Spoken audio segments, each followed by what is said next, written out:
Erica. Chris, thanks. We want to hear now from a longtime Republican on the State of the Union. Arizona Senator John McCain joins us in the studio. Good to have you with us, sir, this morning. Long time means old. We went with long time.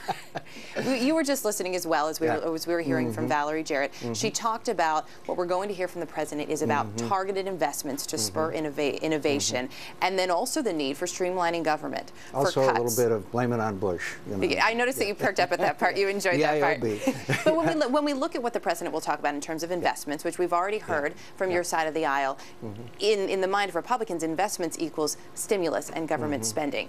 There are certain things that will need to be spent on. There are certain cuts that need to be made. How do you balance those two needs? Well, look, the president admitted that it was a shellacking that they took in the last election. I had to campaign for re-election in the last election, and the message is clear. The message is clear that they want to stop the spending that's out of control, that have mortgaged our children's futures, $14 trillion debt.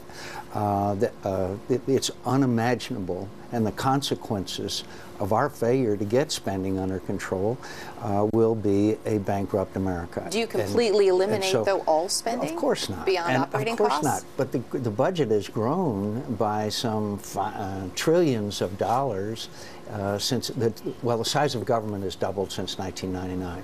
The deficit has gone some $5 trillion up. The debt has gone up, increased some $5 trillion in the last several years.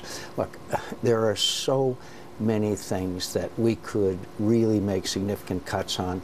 We have to convince the American people that we are serious because we have literally mortgaged our children's futures. What are three specifics that you would like to see cut? Agricultural subsidies would be one.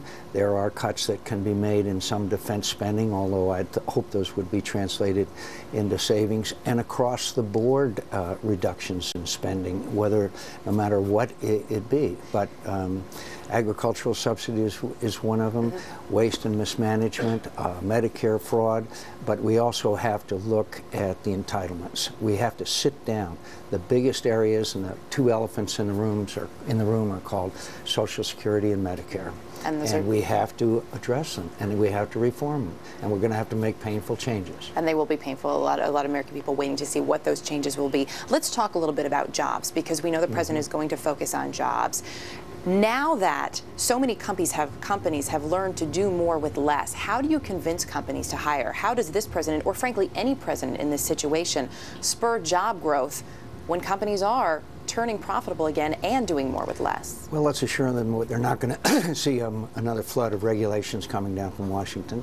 Let's cut when I campaigned for president, I said, let's cut the corporate tax rate from 35 to 25 and even lower.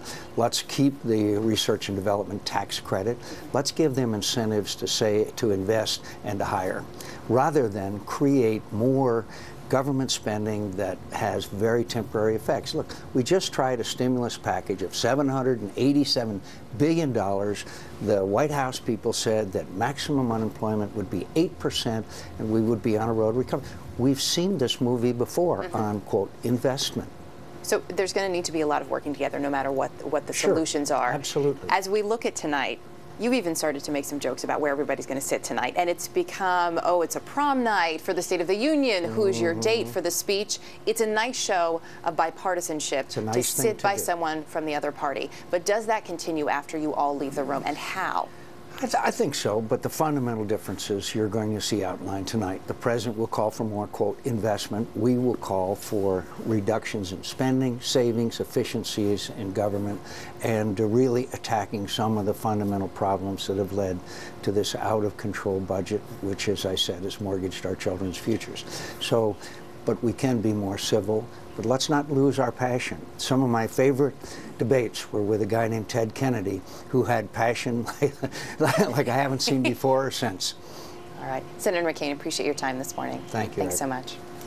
And just a reminder, CBS News will have complete live coverage of President Obama's State of the Union address tonight. It begins at 9 Eastern Time.